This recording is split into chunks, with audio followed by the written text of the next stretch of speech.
بسم الله الرحمن الرحيم. الله أكبر. waxaan filayaa inay tahay markii labaad aynu isugu nimaadno muuqaal fiidiyoya iyo maaso. waa mid kale oo ka mid ah maasooyinkayga. tii iyada ka horreysay waa maasadii gadaal noqod iyo wiilkii caruurtiisii gabadhiisii kala daba taariibay. maasadani cusubi aniga dareen gaar ah ayay gelisay.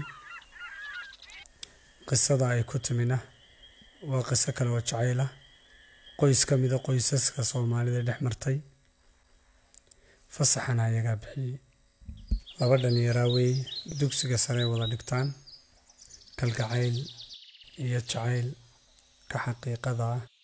ee mustaqbal doonka waa dhex maray. hab dhaqan ku saabsan, hab akhlaaqeed ku saabsan, nolol doonidii ka muuqato, niyadda iyo qalbiga. sanadkii dugsiga sare intuu dhammaanay waa wada socdeen. kalgacaylkooda mid buu ahaa, farxadooda mid bay ahayd, xanuunkooda mid buu ahaa, noloshoodana mid bay ahayd. waxay ku kala duwanaayeen labada goobood ay kala seexdaan oo ahaa mid waliba guriga waalidkii. dugsigii sare waxa uu dhammaaday iyadoo midba midka kale qalbigiisa ku jiro. wiilku waa danyar, iyadoo wax badan ma dhaanto. scholarship buu helay, nin waalid kala shaqeeyey. dalka Hindiya ayay scholarship ka helay. waa ballameen, waxay isku ogaadeen anna wax baan kuu soo dhiganayaa, adna halkan wax ka sii baro, waanaynu isku maqannay. waad qiyaasi kartaa laba qof oo muddo wada socday, jacayl xaqiiqi ka socday kala taagitoogeed. waxbuu soo kordhiyey kala dheeroonteedii iyo kala maqnaantoodii. wuxuu soo kordhiyey hilow, boholyow iyo khilaaf hor leh oo uu qayb ka yahay jacaylka faraha badan leh iyo kala maqnaanshaha fogi. sabab intaasi u tahay muddo 2 sannadooda markii uu xagga inanka wax ku dhiganayay, xaaladii jacaylku intii way ka badatay, dareenku intii waa ka batay, culayskuna mid kasta intii uu ka batay. mar iyo lababa iyada waalidkeeda arrimo guri waa la soo hadal qaaday oo iyada xaggeeda kamaysa qarine way u sheegtay mid iyo labadaaba. isna culaysku korodh. inantii taagta waxay isbaatay inay ninkan culays saarto si isagoo halkaa u jooga ay waradiisa u noqoto, meher ugu dhaco, iyadoo ka walwal qabta weydinayso waaye xumaan kalena aanay uga jeedin. culays bay saartay. sidan kuguma sugi karayadaa badatay. waalidkiibaa waxbaa isu yimi, duruufo nololeed iyo xaalado iyo amuura isu yimi. yarkii culays baa ku kordhay, warwar baa ku kordhay, fikir baa ku kordhay, dan iyo xaalad baa ku kordhay. hawshiisina dhan buu ka wataa. mar iyo labuu taraygareeyuu isku dayey bal inuu inantaasi siday doonaysaa suuro gashay. adduun baase gabay. jeebadda aabbihiina wax badani kuma jiraan, tawayadiina hadalkeeda badaa. curad baa ka weyn, isna adduun ma hayo. qof iyo laba intuu cid wax weydiinayn uu la hadlo wuu ku hungoobay. go-aan aniga igu cusub, qaadashadiisu orana aanan u maqal ayuu yarka qaatay. qoraal kuma arag, buug kama akhriin, meel weligay yarkaasi u qaatay. wuxuu go-aan ku gaadhay labadiisa keliyood inuu mid cuno, weliba midigta. qarashka laga siistana jacaylkiisa ku dabaro. dhakhtar buu tegey, xaaladaas uu bandhigay. ninkii dhakhtarka ah wuxuu ku yidhi marka la soo fikray kaale. uu soo fikray, uu ku noqday, wuu celiyey, wuxuu ku yidhi soo fikir. uu soo fikray, uu ku noqday,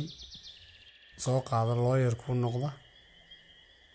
waa kaxaysta miduu fikirkiisa ka dhaadhiciyey. yarkii lacag waxoogaaya ayaa farta laga saaray qalliinkiina u sameeyey kalidiina waa lagala baxay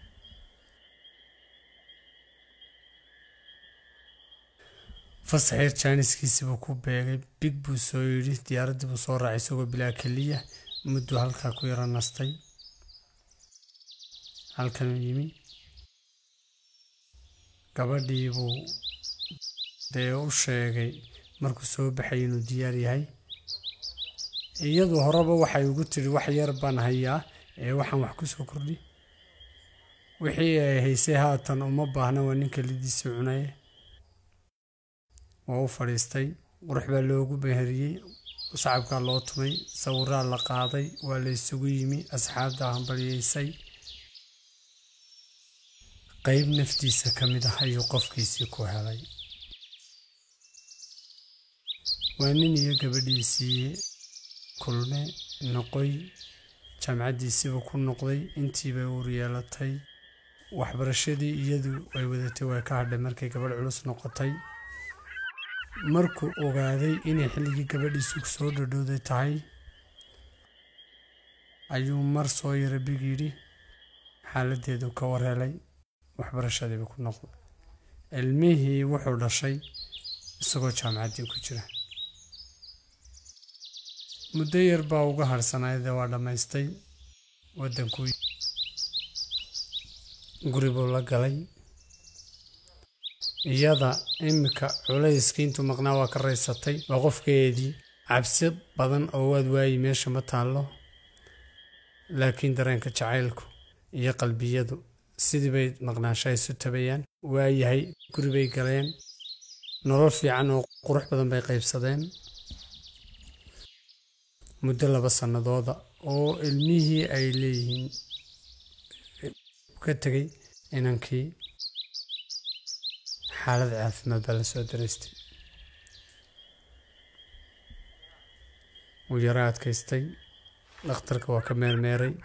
markii dambena yaaliin buu soo dhacay soo dhicidii uu soo dhacay baa dhakhtarka la geeyey aabihii hooyadiiba waa nool yihiin dhakhtarka la isugu tegay markii dhakhtarkii la geeyey baaritaankii dhakhtarka kadib wuxuu ku yidhi ninkan waalidkii mi waa kan baa la yidhi tanna waa gabadhiisii wuxuu yidhi ninkan keli baa ka maqan ninkan keli baa ka maqan aabihii wuxuu ku yidhi waadeer dhakhtar ma midaan ilaahay u abuurin baa mise maya waa lagala baxay buu yidhi hooyadii baa maqlaysay gabadhii baa maqlaysay xaaladdaa isbedeshay waa maqsinkii beeshan ku yaalay oo gaara gabadhi waa adkaysan weyday xaaladii farahay ka baxday waxayse moodayaan waxa jira waxaan ahayn uu ka soo baxay koomadii aabihii iyo dhakhtarkii baa u galay iyo xaaskiisii hooyadii lamay socon markaa su-aalunbaa meesha taallee wuxuu weydiiyey dhakhtarkii adeer xubnahaaga jidhka mid baa maqan waana kelida midig waana laga saaray ma ka warqabtaa maxaase ku dhacay jawaabtiisi waxay noqotay ilmo sidaa umuweyne bukaan jiifa saasoo barkima ugu jiifa ilmadiisaa dhagaha gashay aabihii wuxuu ku yidhi aabba haweenayii jawaab wuxuu ku yidhi aabba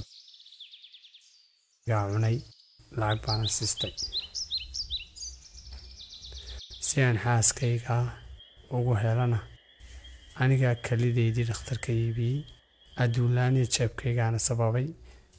gabadhana maan ka maarmi karayn inankaa caday sinta ku sidaana ka dhashay ee sanadkii waxoogaaga sanad jira waxyaab labay noqotay inantii mar allaaliya markii ay maqashay kelidii reerkayganu saaray si aan u helo way qaraacantay koomay geli gaadhay xataa dhakhtarka oo calooladay lagu tiriyaa ilmaa ka timi ninkii dhakhtarka ahaa inankii aabihii wuxuu ku yidhi uma baahnin sawaalo fara badan sabab iyo amuurta looma baahna ninkani keli buu baahan waxaana xanuunaya sakaraadka uu yahay waa kelidiisii mana noolaanaya haddaanu kelidii helin jawaabba intaan cilli bixin gabadhiis baalkan ka soo booday dhanna ka ooyeysa dhanna inay hadasho ka rabta wuxuu hadalkeeda ku fahmay dhakhtarku labadayduba anaa u saaray hadduu u baahay ee ma ii noolaanaya dhakhtarku wuxuu ku yidhi adeer allaha ku sharfo labadaadaba uma baahnee taada midunbuu u baahay idinkan idin kala saarayna waa in qalin dibaddaa marka laydin diyaaraya xaaladaas halkaasay istaagtay dhakhtar dibaddaaba loo diyaariyey waa lagala shaqeeyey labadii ubadahaaba waa la qaaday indiya dib loogu celiyey dhakhtar baa la jiifiyey keliyaha loo kala saaray inankii iyo inantiiba markii qalinkoodu dhammaaday muddo in yara kadib waxoogaa saacadaa kadib dhakhtarkii inanka aabihii jawaab ku soo celiyey oo isagu la socday markaa iyo nin adeer oo u fuday in halkaa tagaan wuxuu ku yidhi qaliinka waan ku guulaysanay laakiin ilama aha inuu inankaaga noolaanayo sababo qaliinkii hore quseeya iyo sababo qaliinkan dambe quseeyaba ninkaasi inuu nolol leeyahay ta ilaahay mooyahay ilama aha gabadhisa iyada xaaladeedu okay kalidii maadoo saarin buu yidhi mee kalidii waa loo kala saaray mee niyow qaliinka wax ka qaldameen hore kan dambana dee sidiibaa ninkan nin ilaahay qaadanayo ayuu la muuqdaa isma qarinaysay gabadhiisa waa loo sheegay in qaliinkii ninkeeda lagu kala duuraystay qaliinka hore dhaawac ka raacay ninkaasina geeri u dhowey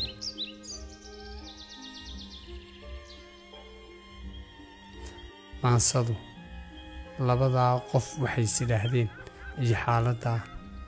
ayay horta qusaysaa qisadii maansadaba gabadhaa fasaxday oo anagu saragnay wuxuu ku leeyahay waa dardaaran macno dardaaran laba qof maqsinku beeshinku ku ahaa ku wada hadlaya iyadoo haatan markay waxoogaa sariirtii iska jiiftay maalmin dambe waa iska kacday isna waa kan iska liita maqsinkay ugu gashay waa ilaahay iyo iyada iyo isaga afkii ay ku wada hadlayeen oo isu hogaamaysan marka inankaa kalidiisa u galay si uu gabadhiisa u helo aabbahaas nolosha bilaadanku uga dardaari weliyey inuu ka tegayo inkastoo aqoontana ilaahay bilaadanku siiyo haddana loo sheegay geeridiisa wuxuu yidhi hasaluugin qalinkiyo qadarkiyo wixii dhacay hasaluugin qaybkiyo wixii nolosha kuu qoran rabbi baa naf qaadee ha qawadin haddaan tago waa qaali samurkiyo ha ka tegin mid qaraweyn ballan iigu qaado indhahaagu yay qubin ilmo dhabanka qoyso qayliyo baroor qudha qowlkaagu yuu noqon ballan iigu qaado haddaad tahay qofkaygii dibintood qaniintiya ha isqoomamaynoo qalbigaagu yuu jabin ballan iigu qaado quruxdaadu yay lumin qiimahaaga guud iyo qaayahaagu yuu dhicin dabaday ha quusane qosol nolosha oo farax ballan iigu qaado markastood qushuuciyo gasho xaalad ballan iigu qaado markastood qushuuciyo gasho xaalad qiiraa isku qaba indhaha oo qaada waanadaydaas ballan iigu qaado wiilkeenu qalanjooy waa astaantii qoyskeeyuu u liidan qayrkii qayladiiyo canaantiyo ka ilaali qowl adag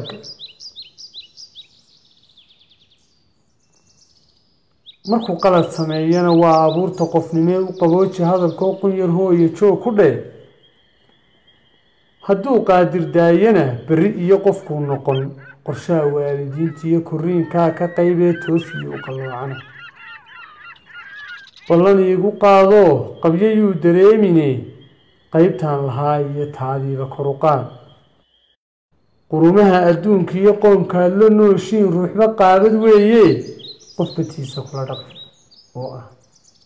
bini'aadmiga sabaale kacdaba badan nolosha caqligooda isagoo aan caqli darra mar kastaba gabadhiisa ku tugmin qurumaha adduunka iyo qoomkaad la nooshiin ruuxba qaabad weeye qof batiisa kula dhaqan hana qaadan kibirkiyo quursiga bahdilida qaynuunka noloshana unu raac wixii sax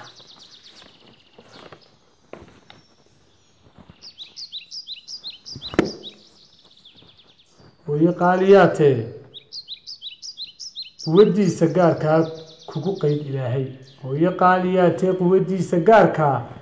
kugu qayd ilaahay kaa qari dhibaatada kaa qadi balaayada kaa qabay wixii daran kuu saki quraanjada qur kastiyo wixii nool ruux ilaahay qirayaa qabrigiyo qiyaamaha ku qasaari maayee waa inoo jannada quman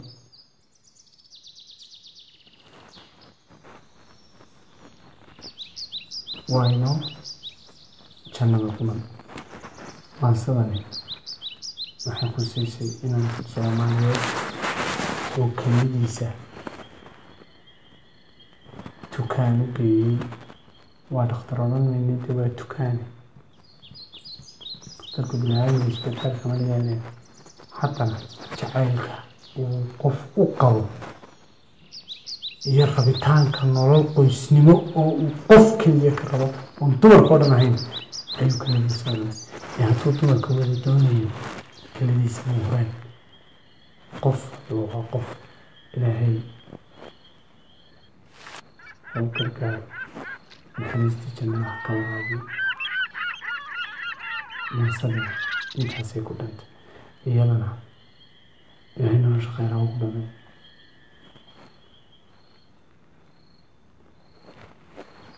mansadan Mustafa Saleebaan iyo Abokor iyo Shiine ayaa uga mahadcelinayaa oo farsamada iyo tuubida lahaa tamartooda iyo waqtigooda geliyay waa mahadsantahay